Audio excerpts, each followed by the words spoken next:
சாதி மதம் என்ற பாகுபாடு முற்றிலும் ஒழியும். அதைத்தான் நமது தளபதி குறிப்பிடுகிறார். பிறப்புக்கும் எல்லா உயிருக்கும், அதாவது பிறப்பால் அனைவரும் சமம். எப்பொழுது பிறப்புக்கும் எல்லா உயிருக்கும் என்பதை நிலைநாட்ட நினைத்தாரோ அப்பொழுதே நாம் தெரிந்து கொள்ள வேண்டும், இதுவே சிறந்த அரசியல், வருகின்ற 2026ஆம் ஆண்டே சிறந்த ஆண்டு என்று. அதற்காக என்றும் தளபதி வழியில் தமிழக வெற்றி கழகத்தின் அகில இந்திய மாநில பொதுச் செயலாளர் புசி ஆனந்த் அவர்கள் மற்றும் தேனி மாவட்ட தலைவர் சேவை செம்மல் டாக்டர் லெப்ட் பாண்டியா அவர்கள் மற்றும் அனைத்து மாவட்ட தலைவர்கள் உறுப்பினர்கள் கடுமையாக உழைத்து வருகிறார்கள். அவர்களின் விடாமுயற்சியின் பலனை கண்டிப்பாக 2026ஆம் ஆண்டு காணத்தான் போகிறோம். நான் உங்களிடம் வேண்டிக் கொள்ளும் கோரிக்கை ஒன்றே ஒன்றுதான், இலவசம்.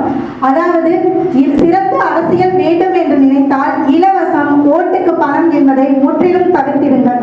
தமிழக வெற்றி கழகத்தின் கொள்கையின் அறிக்கை வெளியிடும் முன்பே கடந்த 5 ஆண்டுகளாக தளபதி விலையில்லா உணவகம், தளபதி தினசரி பால் முட்டை ரொட்டி வழங்கும் திட்டம், தளபதி நூலகம், தளபதி பயிலகம், தளபதி விளியகம், தளபதி குருதியகம், தளபதி இலவச சட்ட ஆலோசனை திட்டம் என பல்வேறு திட்டங்களை நடத்தி வருகிறோம்.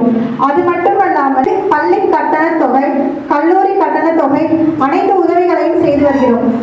லாக்டவுன் சமயத்தில் தேனி மாவட்ட தலைவர் டாக்டர் சேவை செம்மல் பாண்டியா அவர்கள் தனது தோட்டத்தில் விளைந்த அனைத்து காய்கறிகளையும் 3500 பேருக்கு பயன்படும் வகையில் உதவியிருக்கார் என்பது குறிப்பிடத்தக்கது.